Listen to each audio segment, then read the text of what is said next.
Samedi 16 décembre 2023, date marquant la célébration de la Journée nationale du pardon et du souvenir. À cet effet, la Confédération des organisations des victimes de crise ivoirienne, en abrégé COVICI, a tenu une déclaration.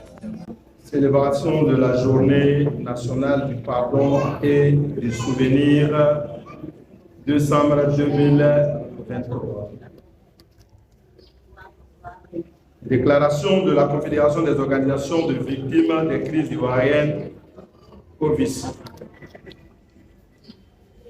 Conformément au décret numéro 2020-608 du 5 août 2020, instituant la Journée nationale du pardon et du souvenir le 16 décembre de chaque année, l'édition 2023 se tient ce jour à la paroisse Saint-André de Yopougon.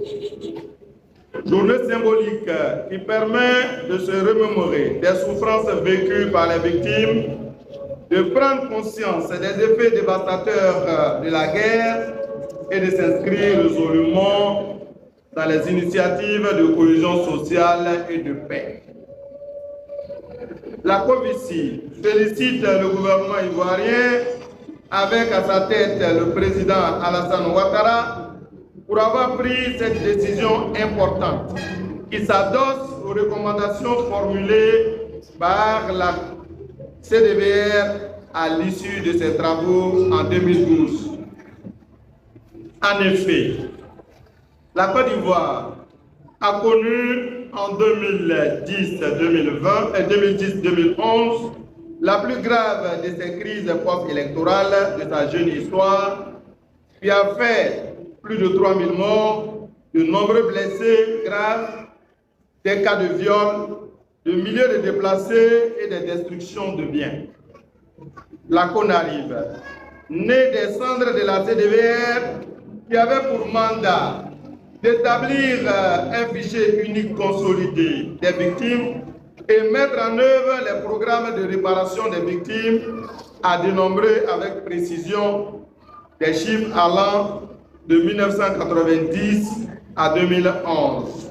Ces chiffres disent ceci: 874 055 demandes de réparation enregistrées, et sur ces 874 055 demandes enregistrées, il y a eu 557 101 dossiers rejetés et 316 954 dossiers validés.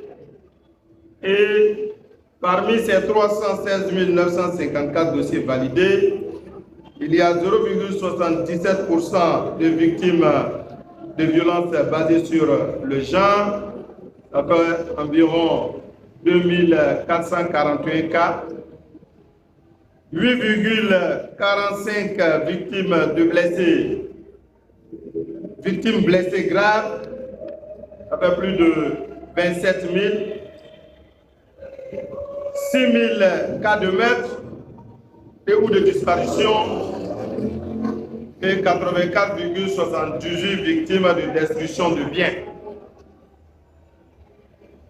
8 ans après le début de la mise en œuvre de la volonté du chef de l'État de ne laisser aucune victime pour compte, le taux de réparation des victimes n'excède guère 5% à ce jour. Et pourtant, un budget annuel de 10 milliards avait été annoncé pour adresser de manière efficiente et durablement la question.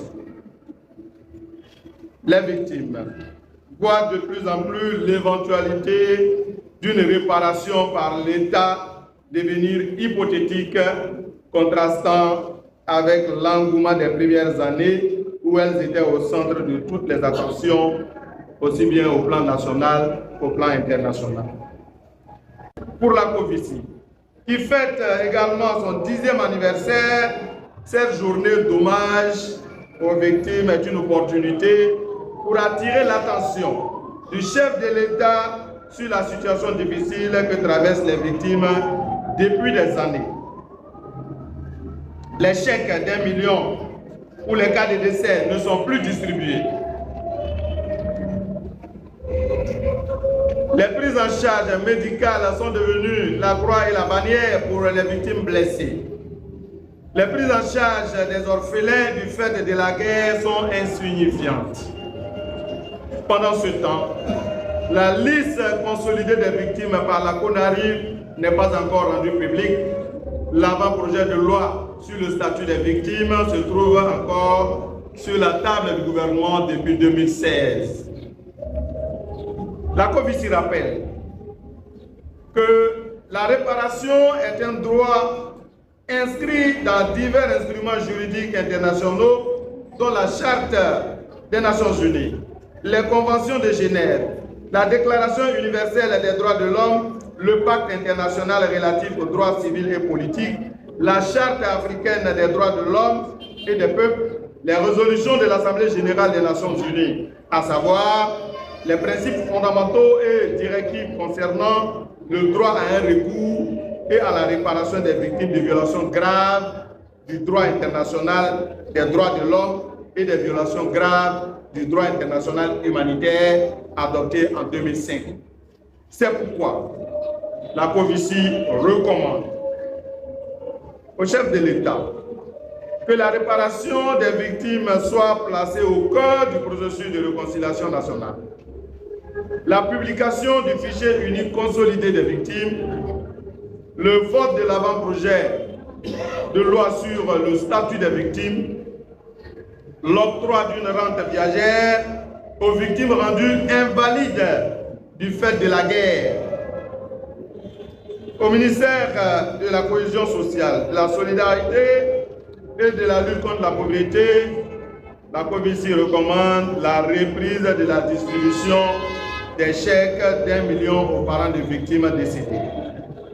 L'élaboration d'un itinéraire de prise en charge médicale et sa vulgarisation auprès des victimes et associations de victimes. La participation des organisations de victimes dans la conduite du processus de réparation afin de le rendre plus lisible et visible. La mise en œuvre des résolutions de la CDVR et de la CONARIV. Aux victimes, la COVICI recommande le pardon et la résilience. La prise d'initiative de cohésion sociale et la participation aux politiques publiques de réconciliation nationale, de paix et de cohésion sociale. Je vous remercie.